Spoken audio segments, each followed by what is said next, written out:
Hello, HWE 1050. It is Tuesday, June 23rd. We are just entering week 5 of the semester, so congratulations to you guys. I just wanted to pop in because I haven't done a video for a minute, and two, kind of wanted to take a recap over what we just talked about. So we are jumping into, at this point, chapter 7 of the text, which is energy balance and weight maintenance. But over the past 4 weeks, you guys looked at kind of, the overview of eating and what influence our food choices, and then kind of, again, that broader picture of what nutrition advice is out there and how do we implement that as healthcare providers.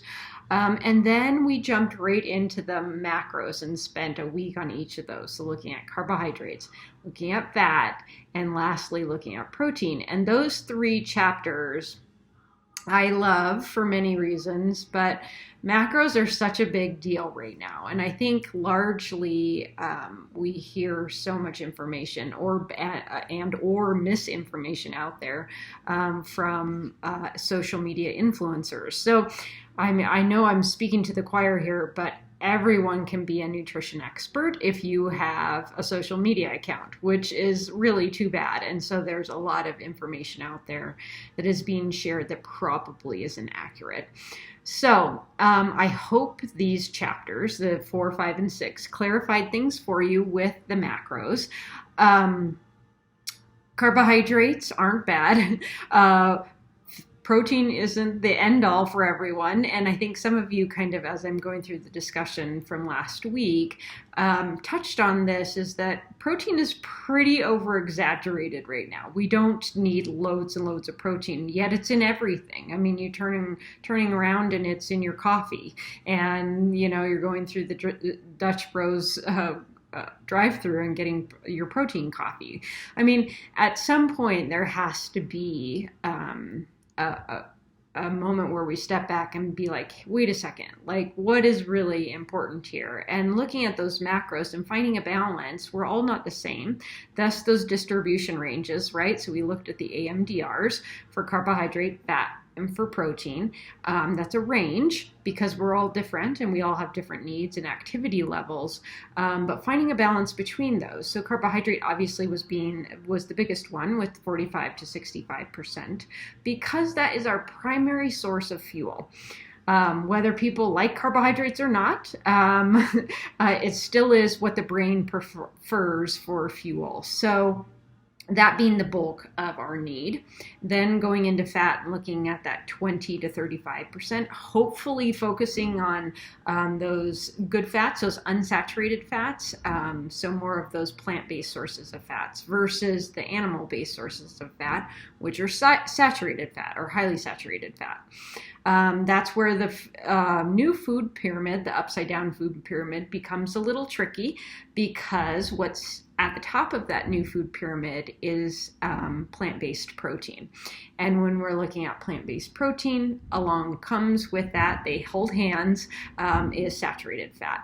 So it's hard to eat solely animal-based protein and not get a variety of those unsaturated fats in your diet as well.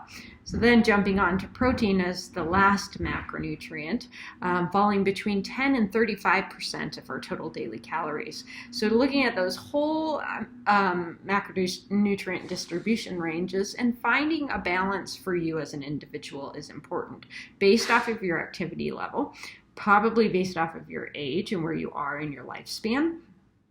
And taking all that into account and then finding what works for you. But again, finding a variety too. So we don't just eat animal-based protein. We mix in plant-based sources of protein too, because those are going to contain those unsaturated fatty acids. They are also going to contain a key word called fiber.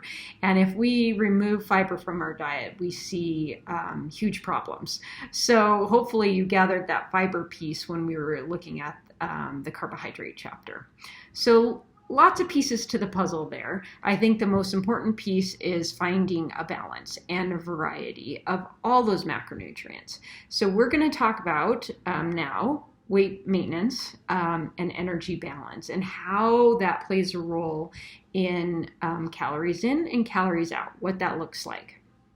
Talking about BMR, basal metabolic rate, and then all the other parts and pieces that play a role in determining how much energy we need as individuals. So looking at those energy yielding nutrients that we just discussed, and then finding the balance for us. After that, we're going to jump into the micronutrients, which isn't as exciting, but those are equally as important as well. So email me if you have any questions. You guys are doing great. I'm upgrading last week's discussion now, and you guys do have, let's see, set 2 homework assignment coming up this coming week as well. So at the end of this week, your set 2 homework will be due. So keep on plugging. You're doing great. And after this week, you're halfway through with the summer semester.